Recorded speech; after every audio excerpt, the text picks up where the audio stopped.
Ini mungkin teman-teman penasaran ya, kenapa kok dikasih jaring atas. Nah, karena ayam ini ternyata luar biasa lincah ya.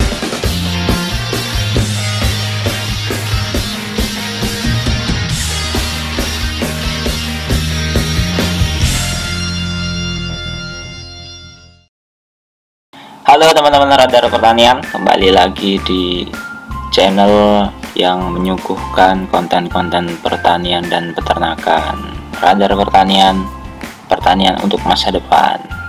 Kembali lagi kita di kandang ya teman-teman. Di kandang ayam KUB. Nah, ini ada mbak-mbaknya yang sedang membersihkan galon untuk air minum ayam KUB teman-teman.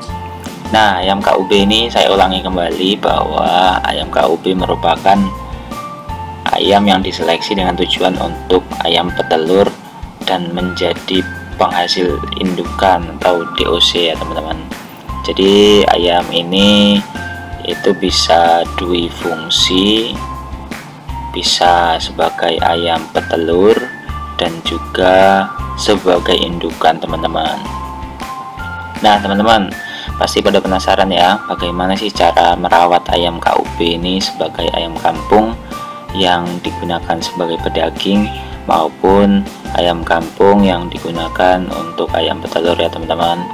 Tentunya kita harus banyak belajar ya teman-teman, supaya tujuan pemeliharaan kita bisa lebih maksimal dan juga nanti hasilnya juga lebih optimum dan menguntungkan lah teman-teman. Nah, kita lihat-lihat dulu nih, ada ayam-ayamnya yang dikandangkan di kandang dengan alas lantai ya teman-teman. Jadi ini tujuannya ya untuk pedaging teman-teman, karena kalau digunakan sebagai ayam petelur tentu kandangnya berbeda teman-teman.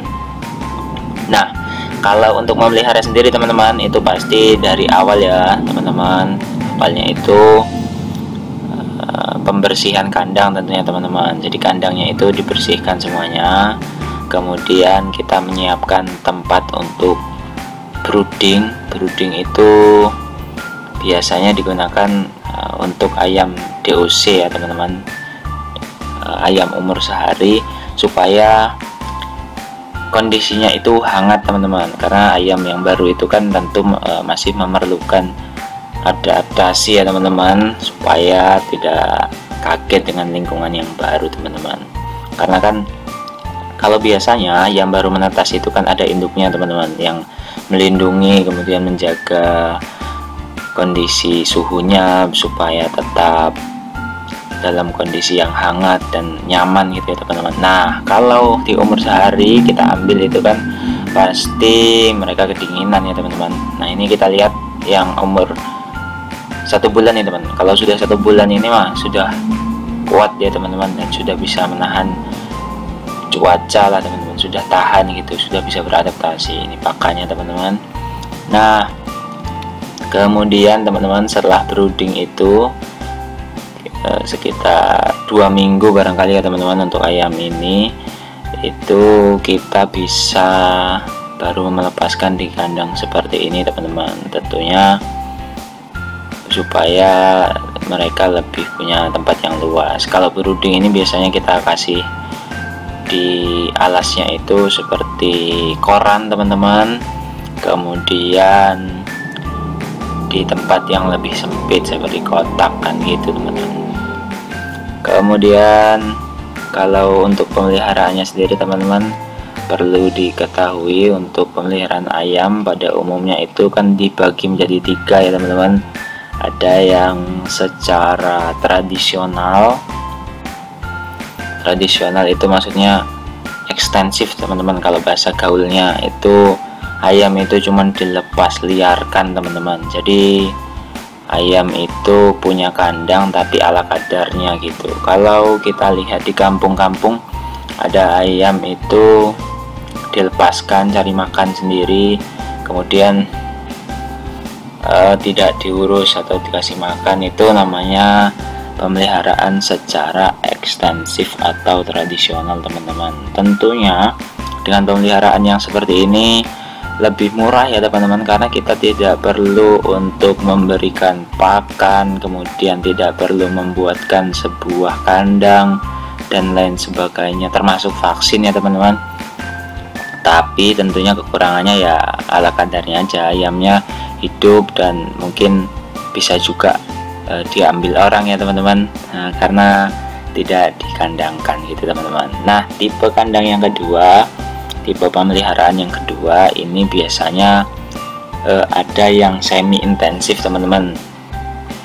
Semi intensif maksudnya di tengah-tengah lah ya teman-teman. Kadang ayam itu dikandangkan dengan kandang yang sudah lumayan layak, kemudian ada diberikan pakan yang sesuai teman-teman, pakan, kemudian minumnya juga dikasih, kemudian kadang-kadang saja itu dilepaskan ya teman-teman. Ya mungkin di kampung juga ada yang sudah menerapkan pola pemeliharaan yang seperti itu ya teman-teman, sehingga ayamnya itu bisa tetap menikmati lah ya, menikmati kalau ada ada yang memelihara gitu ya teman-teman, masih diurus gitu.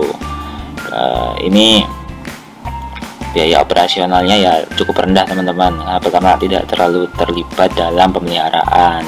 Sedangkan kekurangannya itu teman-teman, sistem ini produktivitasnya masih sangat rendah karena kan hanya seadanya teman-teman. Ayam mudah terserang penyakit juga, kemudian ayam yang dihasilkan kurang berkualitas untuk dijadikan indukan teman-teman. Ini kita kelilingin teman-teman sambil lihat-lihat. Ini ayam KUB yang umur 1 bulan teman-teman. Kemudian yang selanjutnya teman-teman, ini ada kandang sistem pemeliharaan intensif teman-teman. Jadi kalau yang namanya intensif itu tertutup ya, itu digunakan peternak yang sudah profesional lah kalau kita lihat. Nah ini teman-teman yang saya ceritakan tadi itu salah satu tempat brooding. Ini tempat broodingnya seperti ini. Jadi sebelum dilepaskan seperti itu, ini ditempatkan seperti ini. Jadi ayam dengan jumlah misalnya 200 atau berapa ya, atau check in kita berapa, check in itu maksudnya ayamnya masuk berapa, kemudian dimasukkan ke dalam kandang brooding ini. Baru nanti setelah dirasa cukup sekitar 2 minggu atau 3 minggu itu bisa dilepaskan di kandang yang lantai seperti ini teman-teman. Nah ini ayamnya bisa kita lihat teman-teman, umur 1 bulan, sehat-sehat sekali dengan fasilitas. Nah ini mungkin teman-teman penasaran ya, kenapa kok dikasih jaring atas. Nah karena ayam ini ternyata luar biasa lincah ya teman-teman. Ini bisa loncat-loncat dan mungkin bisa keluar, apalagi ini untuk penelitian teman-teman. Jadi kalau sampai melompat ke kandang sebelah tentu akan mempengaruhi data yang diambil gitu. Masih terus diteliti ayam ini teman-teman. Ini kandang kita ini teman-teman cukup tertutup. Nah kita bisa lihat teman-teman, kalau seperti ini mungkin bisa dikategorikan intensif ya teman-teman, karena ayamnya tidak dilepas liarkan.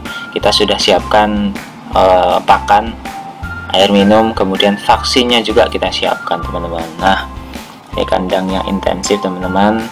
Ini pemeliharaan ayam, kesehatan ternak dijaga, vaksin juga, kemudian kelebihannya memadai, kemudian nanti gizi ayam juga tercukupi, sehingga kalau nanti ayamnya mau dijadikan sebagai indukan ya siap ya teman-teman. Nah, ini jaring-jaringnya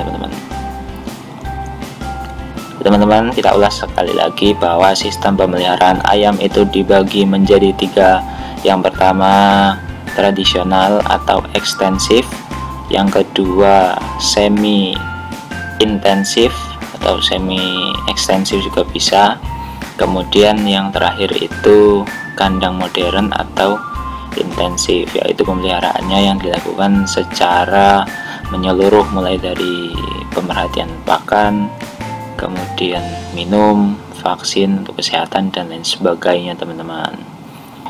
Baik, terima kasih teman-teman. Sekian penjelasan dan sharing kita pada video kali ini, semoga bisa membantu teman-teman untuk mengetahui bagaimana cara pemeliharaan ayam KUB dari mulai hari pertama sampai nanti panen ya teman-teman.